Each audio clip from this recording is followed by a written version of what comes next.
hosts. I'm Diane Bortoletto. And I'm Monique Ceccato. Let's do it. Hello, and welcome to And Away We Go F1 Podcast, a Formula One podcast that goes beyond the track limits to talk about travel, food and lifestyle surrounding the sport. I'm Diane Bortoletto, your pre-Drive to Survive fan, and today I'm in Margaret River. And this week, Monique is unwell, so we've very sadly missing Monique this week, but we're joined with Reilly Sullivan, who is a Formula One and lifestyle journalist who's just back from Singapore. Welcome back to the pod, Reilly. Thanks for having me. Great to be back. It's so good to have you, and thanks for being able to jump in. So you were in Singapore where McLaren won the Constructors. Your second time in Singapore as a Formula One journalist. So tell us, how did the weekend go? Oh my God, the weekend was fantastic. I think it was pretty exciting. I mean, we knew sort of going into it that obviously McLaren was likely to secure the championship that weekend. I think there was a lot of excitement for that it was going to be back-to-back Constructors champions. I think that's a great moment for them. It was the first time, I think, since the early 90s maybe that they'd had back-to-back. Yeah. So a huge moment. And it kind of felt like a little bit emotional, I think, for them as well, especially after the checkered flags when we went up to the press conference room for the kind of post-race press conference. They were all there and they were just you could smell all of the champs and they'd just been celebrating and then they were celebrating for hours after. And yeah, it was an amazing moment. I bet. McLaren is all that anybody has been talking about this last week. And it's really interesting seeing all of the Australian media, mainstream media, jump on this as well, where normally, Formula One has been getting more mentions in mainstream media in the last couple of years. Well, since Oscar really, and, when Daniel got booted off, they picked that up, obviously. Yeah, so it's just really interesting seeing them share clips on social media as well about Formula One, which they don't always do. A lot of hot news, I would say, is coming out of McLaren. So first, you said the podium celebrations in Singapore, which of course happened without Oscar, who was in the media doing interviews. So there's been a lot of talk about that, about how McLaren left him out of those celebrations. Lando was on the podium. Both Zach and Andrea were on the podium. Have you got any thoughts about that? Well, it's a little bit complicated. So basically, the drivers break off. So if you have a 1, 2, 3 podium finish, you go to a cool down room and then you do a press conference with TV in the press conference room. They do a little bit of the other broadcasters, but then they're ushered into the press conference room.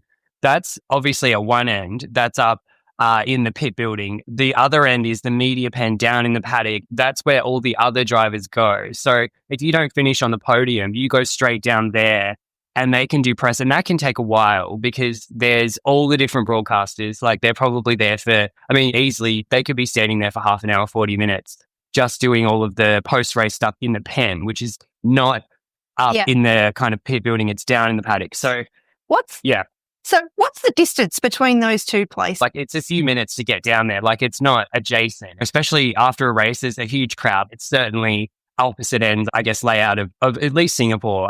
Based on where they would have been, there would have been a bit of an awkward split because naturally Lando was on the podium, Oscar wasn't. So they were not going to be together straight away in any event. I think that, again, the optics of it, it's a little bit, terrible. Yeah, not great. It's terrible. But it's easy done. And also it's chaotic as well.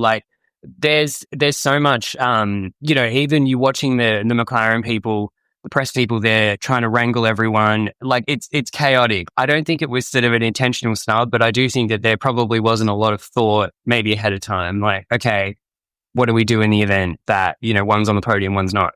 No, this is what I have issue with because it wasn't unexpected. It was expected that McLaren were going to take out the title at Singapore. It was a high possibility with, Oscar and Lando just had to score, I think it was 19 points, and then it was going to be mathematically impossible for any other team to catch up with them. So the chances of that happening were pretty high. So in the event of them winning the Constructors' Championship, and then surely there would have been some discussion of let's go onto the podium and get a team photo. The FIA or Formula One wouldn't have gone at 1 second before they did it, oh, do you want to go on the podium and take a photo? I don't believe it would be that spontaneous. And I also feel like if that was happening, it would take a few minutes for all of those team members to get up on the podium. Somebody could have radioed somebody else, the press officer in the pen, and said, get Oscar back here. I just feel like it was a bit clumsy by McLaren and a little bit sloppy. And like you said, the optics are terrible, because that's one of the things that, a lot of fans are arcing up about, that the media's arcing up about. I just feel like in that event, McLaren could have done and should have done a better job. I mean, I do. I think that clumsy is a good word, because, again, it's a historical moment for the team. But I do think in some ways the fact that they've wrapped this up so early in Singapore is freeing for Oscar and Lando to just get back to the racing. That's what we want to see. We don't want to see the tactical stuff. I mean, that's interesting, but really you want to see wheel-to-wheel racing. And now we've got, half a dozen races where they can really just go for it. And they don't have to worry about, the sort of, Papaya rules. The Papaya rules, Well, I think they still will have to worry about the Papaya rules, because that rule is don't crash into your teammate. I think they will be I hope that they will be a lot freer to race, and there won't be, like you said, the interference from the team. Oh, Lando had a bad pit stop, Oscar swapped places, or, Oscar's penalty was unfair, give it back to him. Not that they did that, but you know what I mean? What was the chatter in Singapore like amongst the other journalists as far as McLaren goes? In terms of Oscar and Lando, I think that there's a perception that there's tension maybe. I think that you could see that. I mean, obviously, when they had that moment, right, at the first corner, of course, everyone was like, what's that all about? And, you heard Oscar on the radio, what's happening? Yeah. I don't know if this is just the perception of Lando, but I do think seeing him in the press conferences and stuff, I think that he seems a little bit, I don't know, there's so much weight on him. And I think that is showing a little bit. And he was a little bit short with journalists, definitely, with questions. And he wasn't entertaining questions about kind of silly things. Because obviously, in addition to asking them actual good, relevant questions, journalists are always going to go for a headline or something funny about, oh, could Max make it? What's your, out of 100, what percentage chances Max have of making a comeback? And he just wasn't entertaining that. He was just not in the mood for it. And I think that this season has been huge for him professionally, but I think it's also been a massive weight. It probably is a massive weight on both of them. On Oscar, who at one point was, I don't know, what was his biggest lead? I think 40-something points. He had a decent lead in the championship, and that's been chipped away at. And some of that has been as a result of team interference or the Papaya rules. And some of that has just been, bad luck, I guess, Baku, where he crashed out. Yeah, because what was that about? I mean, what did you make of that crash? Do you think that was a sign that the pressure's getting to them? Was it just a mistake? I honestly think it was just a mistake. I think Oscar, because he qualified lower, I think he really wanted a good start and jumped the start and then ended up stalling and then was right at the back of the pack, right? So then I think he was just trying to make up and just went in way too hot on that corner, locked up, and then ended up in the walls. Maybe it was the pressure of trying to make up places to not be so far behind, and then just ruined his entire race. I think on some level, the pressure would be immense to not only secure the constructors, but now to be in this heat for the Drivers' Championship is huge. I mean, for Australia, to bring it home for Australia, can you imagine the sort of excitement for us? It's just building. And going back to your point about the media coverage, this is a pretty significant moment for Aussie sport, for Aussies on the world stage. And I think it really transcends just another Formula One season, especially, I mean, from an Aussie point of view. It's not been since 1980, Alan Jones, that we've had a Formula One champion. I mean, that's a really, really long time, 45 years. Yeah. So yeah, I hope Oscar can just bring back that cool, calm, collectedness that we know him for and love him for, and just channel that and hang on. I also think Max is on an absolute charge, and I think that Max will stop at nothing, even though at the moment, mathematically, it's tricky for Max to win the World Drivers' Championship, but it's not out of the realm of possibility. I mean, we just need another DNF from Oscar. It's wide open. Yeah, exactly. Everything changes. So hopefully that doesn't happen. Max has still got his eye on the prize. And when Max is laser focused like that, he's really, I think McLaren should be, like, both Oscar and Lando should be keeping their eye on Max. What do you think? Oh, absolutely. And I also think that for Max to be in this position this year, after dominating so consistently, and then to have this year like this, he's so undiminished by that. Like, he's still so respected as, I think, the greatest driving talent of his generation, arguably. And it's interesting that the fact of the matter is, it's not like he's leading the championship or anything, but whether it's media narratives or press conferences, everything comes back to Max. Even when he's in, third place, everyone wants to know whether they're from South America or Europe, ESPN, everyone's like, so what's the go with Max? What's the go with Max? It still revolves around Max, even when it's not. Yeah. I think that's interesting. Yeah, even when he's not at the top. Yeah. Yeah, that is interesting. Just while we're talking about Max and the McLarens, I saw a quote from Bernie Ecclestone, who was the F1 Supremo before Liberty Media took over in, I think it was 2018. Yeah, something like that. But Bernie Ecclestone's quote came out and said that he thinks that Oscar Piastri is the best driver on the grid after Max at the moment, which is, I thought, a really interesting quote. Yeah, an interesting quote. I think it's kind of a, after Max. I mean, is he stirring the pot? Yeah. Is he stirring the pot? Or but Bernie's known for, I think he's said some interesting things in the books about different drivers. And I was reading randomly, I was actually reading Jenson Button's biography, which came out a few years ago, but I just had it like in my bag to read on the plane. Even, 20 years ago, like obviously back then Bernie was still very much involved in the ownership of the sport. He's always sort of there. He's always good for a quote to stir things up. A one-liner. What did you do in Singapore? This time last year was my first race weekend, and I really didn't know a lot of they don't give you a manual. There's a timetable, but there's not like if you want to chat to this driver, like it's good to be here at this time, and, the sort of like that kind of stuff. Because again, like there's so many journalists who are there that are covering it all year, and I don't want to say territorial, but it's their job. Like they're there to work. They're super serious, and I have massive respect for that. And I don't want to be like kind of cutting in or anything like that. But yeah, you do have to sometimes like just take your chance. And so this time, I really wanted to make an effort to go to all the press conferences, all of the sort of open media calls that I could. And then in addition to that, I did have a one-on-one with Nico Hulkenberg, who was my first driver interview last year. Got to catch up with him again, so that was pretty awesome. So 1 year on from your first interview with Nico, did he say anything different? Who is this article for? Where can we read it when it's out? So it's for a magazine. I can't say which one, but it will be coming out pretty soon. I'll be able to share it. But basically, he's in a completely different place. So this time last year, or at the start of last year when I spoke to him, he was at HAAS. He was starting to build momentum up, better and better results, 5th places, 6th place finishes.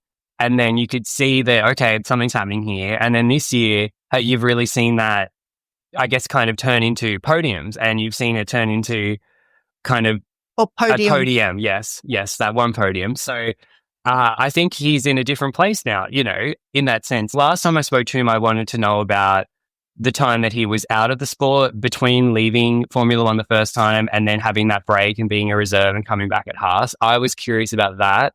And how did that motivate him and how did that change him coming back? This time, it's all about the here and now and also next year with Audi. So a lot of the story is going to be about Audi and about how, and how he's sort of in this really unique position. He's kind of two teams at once because he's still laser focused on this season with Sauber, but he's also in the middle of this Audi project. So they're going to come together, but at the moment, it's almost like he's doing double time. Yeah, okay. But it's the same thing. I mean, the same team, right? Like Sauber is becoming Audi, right? I expect a lot, not all, but a lot of the personnel will be the same, that their factory is going to be in the same place. They're not moving.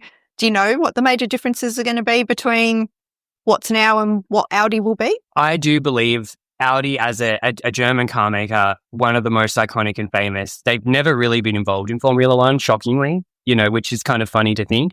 So they are coming into the sport. I think there's going to be huge interest in that. There's going to be a lot more eyes on Sauber than there is right now.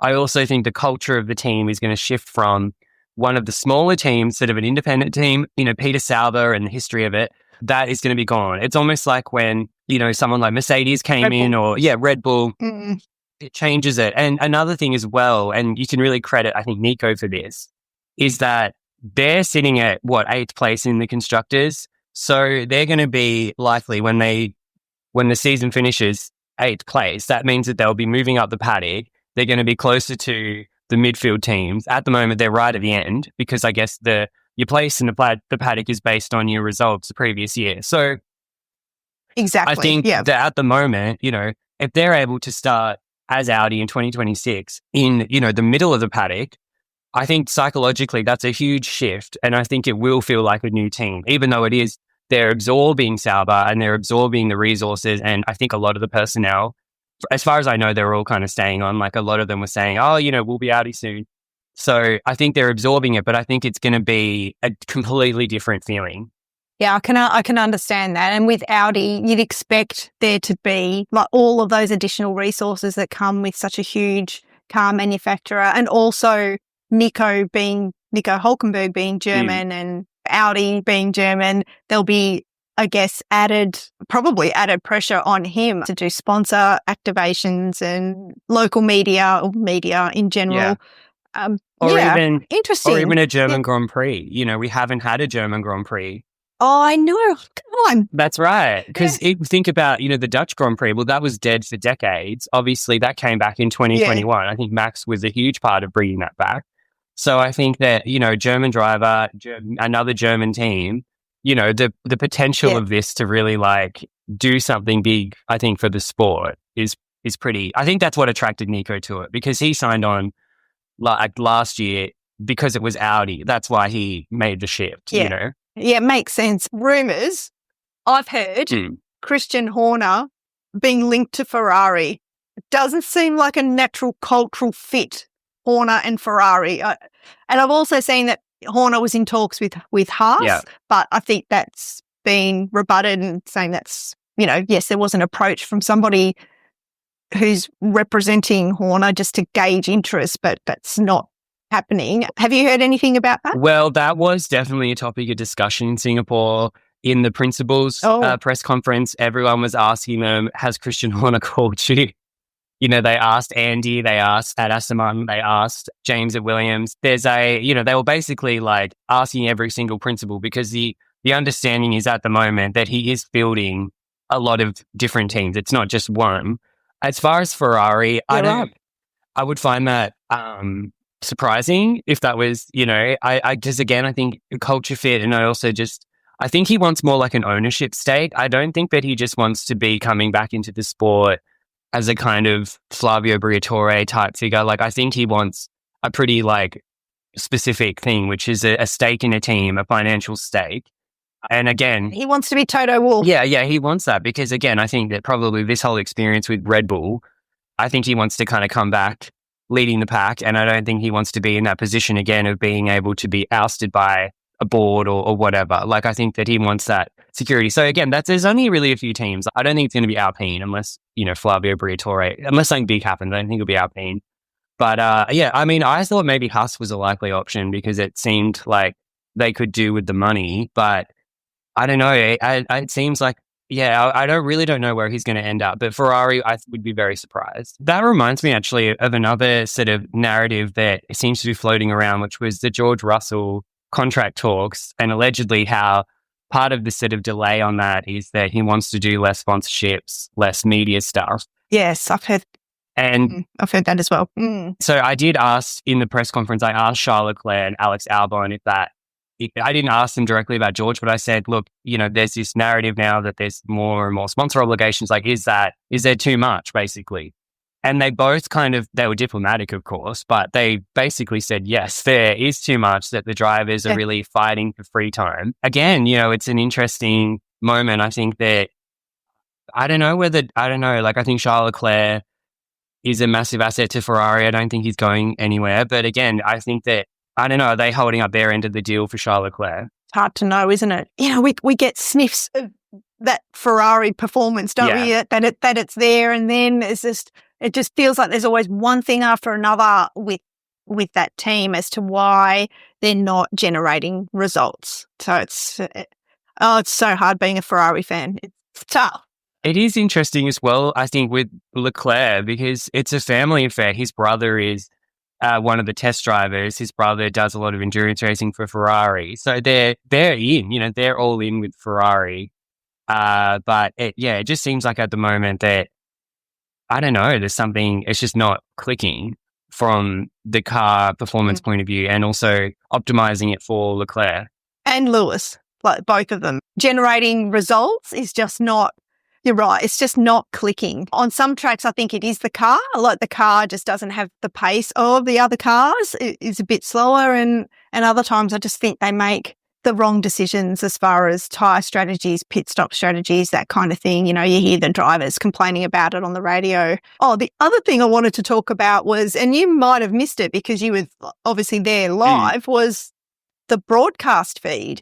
And we've had Carlos Sainz coming out and saying that, the broadcasters need to pay less attention to the girlfriends and wives at the track and more attention about what's happening on the track. Pretty difficult because McLaren won the constructors, so the cameras were on that, where we missed Lewis Hamilton's last lap where he lost his brakes and was just missing all of the corners and going off the track, essentially because he didn't have any brakes and he had Fernando Alonso right behind him. So we missed that watching that on TV, because the camera focus was elsewhere. I guess no one was talking about that in Singapore because you were living in the moment and living the McLaren celebrations, I guess. Yeah, I definitely heard about that. The feed that I was seeing in the media room, it was, I believe, the F1 TV feed. We didn't really see much, but I could see from afterwards, like watching it back, they were panning to, is it Rebecca, I think, is Carlos Sainz's girlfriend, and Liam's girlfriend, Hannah. Like, they were showing them a lot. But I don't know, I think that the fact of the matter is, I'll be the first to say, it wasn't like a particularly exciting race for the most part.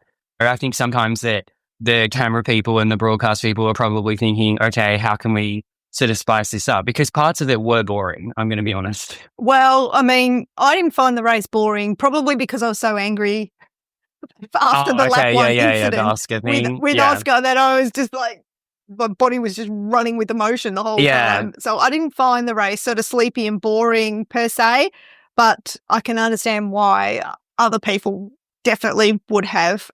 And also, I saw on the feed, it was a lot of, obviously everyone was watching Max and Lando. That was sort of like, oh, is he going to overtake? Is he going to overtake? And obviously in the end, that was kind of nothing. But there was a lot of focus on that too. And I felt like we were missing other stuff as well. That seemed like that was excessively covered, and then to the detriment of other more interesting things happening. I agree. It was just Lando trying to catch Max and not being able to pass him.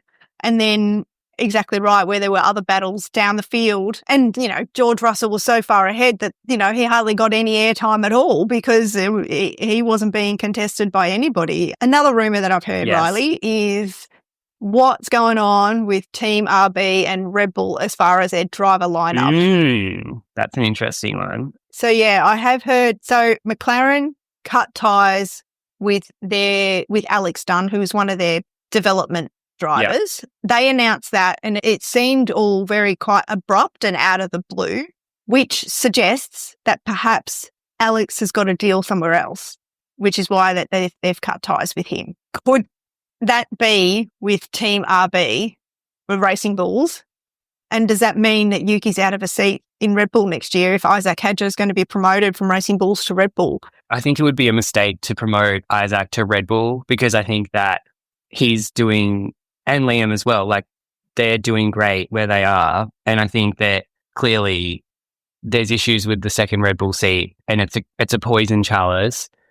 And there's a line of drivers that have been, including Liam, who've kind of been put into that seat and then taken back out. I like it how it is, personally. I think that the second Red Bull seat is up for grabs, but then I don't know. Do you think they would really get rid of Yuki? If you look at his times compared to to Max. I mean, how do you compare anybody to Max and make it fair is a good question. But he's really, points-wise, he's on paper, Yuki looks like he hasn't really measured up. And if you look on paper, you can say, wow, Checo did a phenomenal job comparatively Justice for speaking, Checo last year.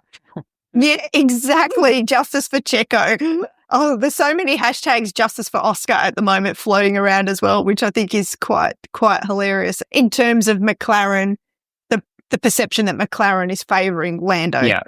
But anyway, yeah, I think I would hate to see Yuki lose his seat because he was doing really well in Racing Bulls and gets promoted up to Red Bull, probably not really wanting that poison chalice seat, as you said, but has been thrust into it and probably doing the best that he can, which isn't fantastic on paper. I'm with you. I don't want to see Isaac promoted to Red Bull either. I think he's doing really well in Racing Bulls. It's his first season.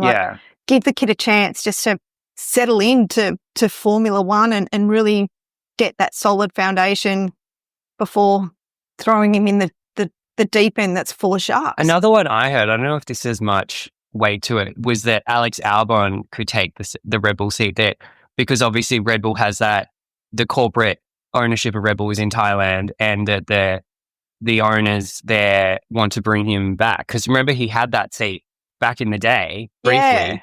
That they would like to see him go back to that seat. I don't know how that would work with his Williams deal, but that was, someone said that.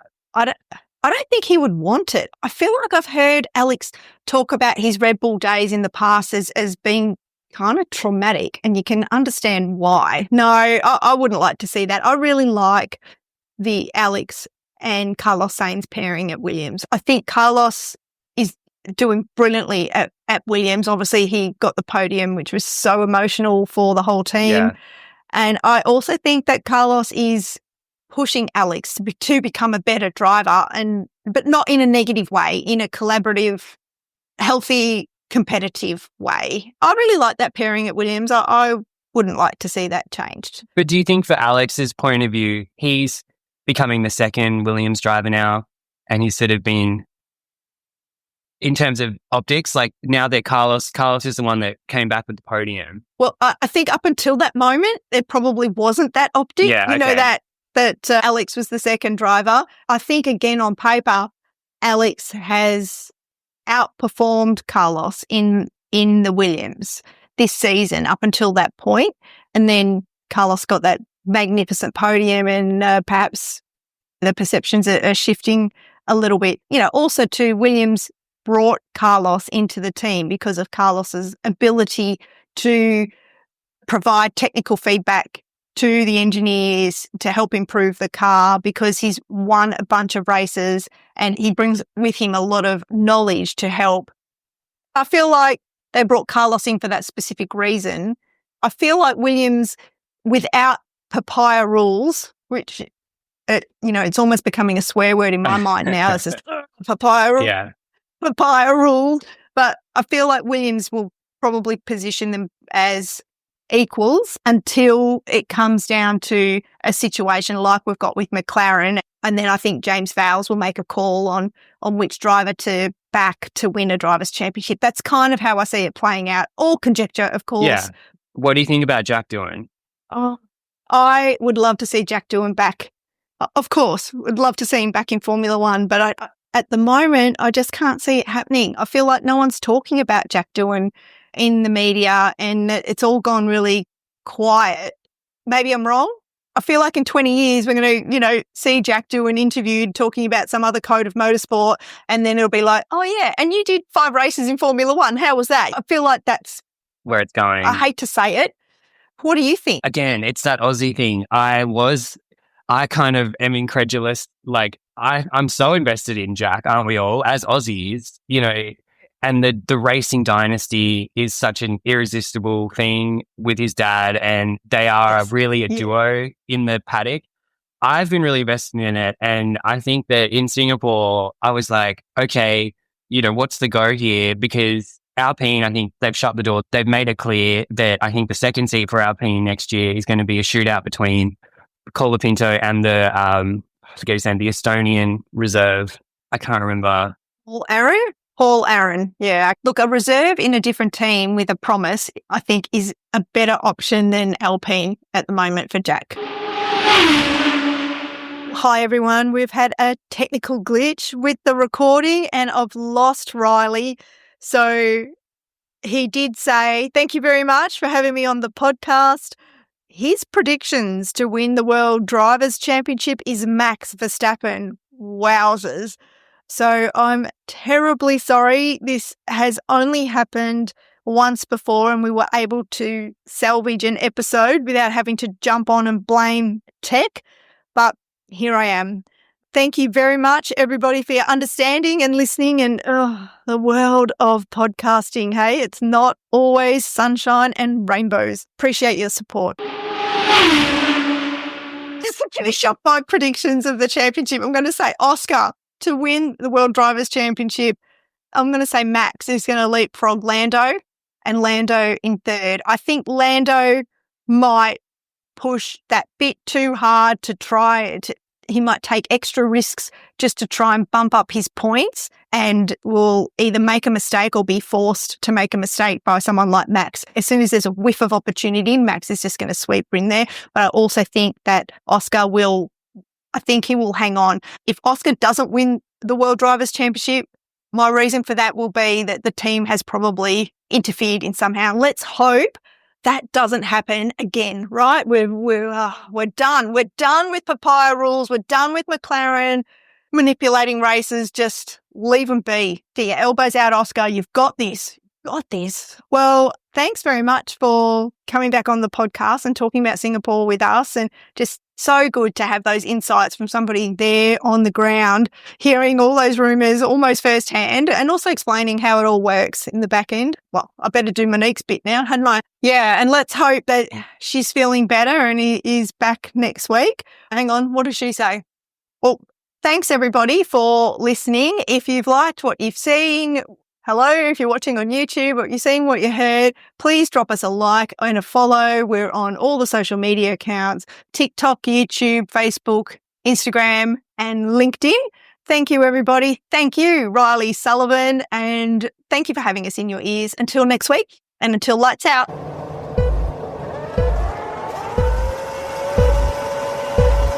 It's lights out and away we go! And Away We Go podcast is produced by Diane Bortoletto and Monique Ceccato. Let's do it.